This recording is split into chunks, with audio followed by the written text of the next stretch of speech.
Jonathan Lee Riches investigates.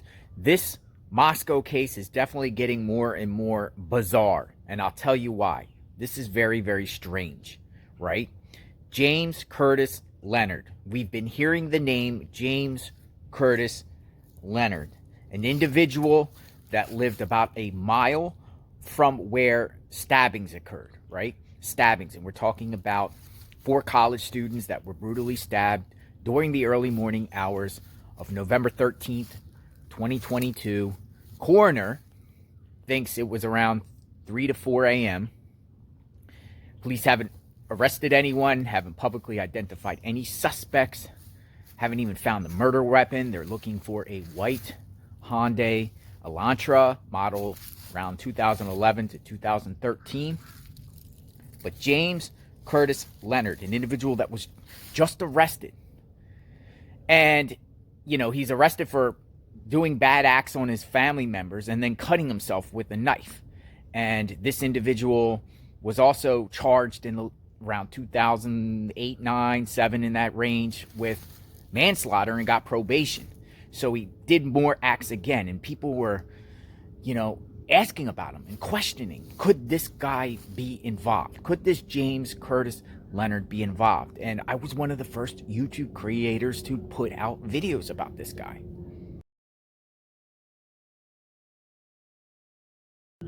So, James Curtis Leonard. Now, Ashley Banfield with News Nation picked up on this guy and was questioning this guy too. She just put out a report about the guy yesterday. She was even talking about it. I'll play a clip.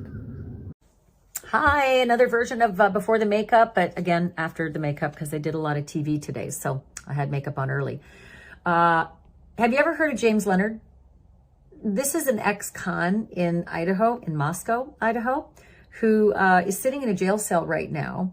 He's a convicted killer. He's got cuts on his arm. Yeah, I was curious about that too. Turns out back in 2007, he killed a man, shot him dead with a pistol, and then asked some neighbors for a shovel so he could bury the body and hide it. He pleaded to involuntary manslaughter and said it was self-defense. And for that, he got 5 to 15. But just a few months later, don't ask, it was suspended. And he got 15 years probation. So he's been walking the streets since 2009. Turns out this week, he was arrested for allegations of beating the living daylights out of his wife and her teenage daughter, using a knife, cutting his own arm, chasing her around the house with a knife. And so it's pretty curious, right? Sounds like that would be a guy you'd look into, somebody with that kind of rage who happens to use knives at this time. But he's been cleared. So tonight on the show, I'm going to ask why, how's that happen so fast? And why isn't this like a really viable suspect? So 10 o'clock Eastern, Banfield on News Nation. Just click the link in the bio for the channel finder if you don't know where to find News Nation, where you live. And we'll see you tonight. She was wondering how he got cleared so quickly because police cleared Leonard, saying that he's not involved with the 4 stabbings.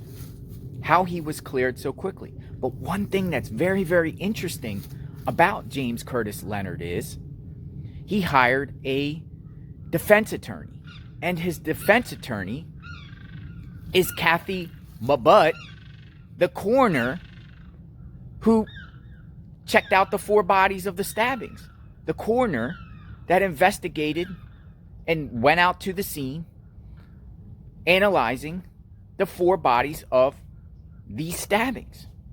She is now the defense attorney. I didn't even know the coroner was a defense attorney. Check this report out.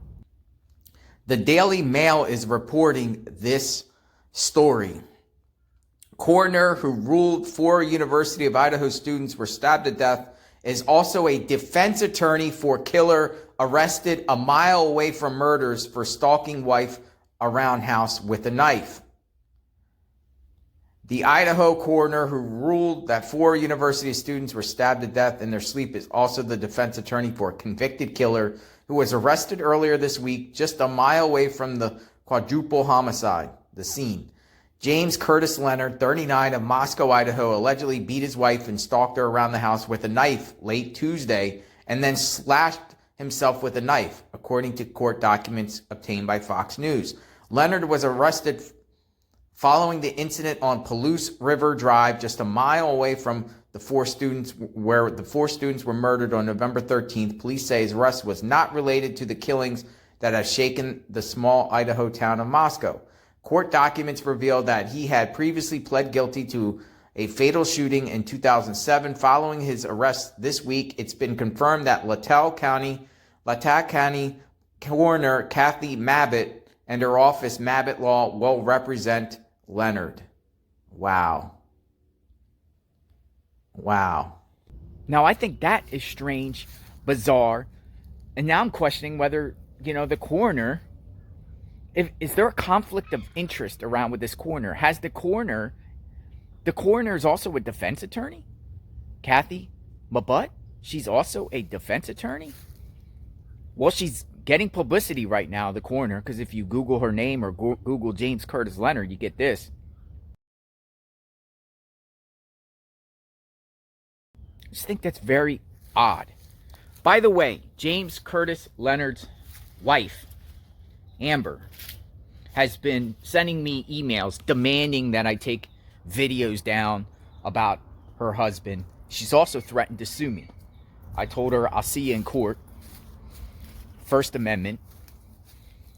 But it was us online, people reporting about this. Now this case is getting, the case of James Leonard is now getting national news. Ashley Banfield just talked about it. You just saw the Daily Mail. There's other big time media outlets now are talking about James Curtis Leonard. How was police able to clear this guy so quickly? It's just reading the circumstances of his past in his case and the proximity of where he lives to where these victims were found has a lot of people, including myself, questioning that. Then you have a coroner who is defending him, the coroner, the county coroner. How many other people has the county? Has anyone ever even looked into the county coroner? I mean, the county coroner claims, let me ask you something. For real, how was the county coroner able to determine that these stabbings happened between 3 and 4 a.m.? What about if it ends up being a different time? What about if it, we were all honed in around that 3, 4 a.m.? What about the coroner? I'm not saying that she's not qualified to be her job. I'm not saying anything like that. I'm just saying, how do we know for sure that the stabbings happened between 3 and 4 a.m.? Subscribe to my channel, hit the notification button. I am covering this case. Looks like, we were correct. Online sleuths and us putting out the information about James Leonard as far as questioning is if he's involved. There were some people that were coming around to my post about Leonard saying, oh, this has nothing to do with it. He's nothing. You're just reaching. You're just throwing names out there. No, because media outlets are now, asking the same questions. The online true crime community just acts sometimes quicker than the mainstream media. But they're asking the same questions. So it's a legit, valid concern to me. That's my opinion. Talk to you soon. I'll be posting more videos later. Justice for the victims, justice for the community. Hopefully police solve this mystery soon. God bless.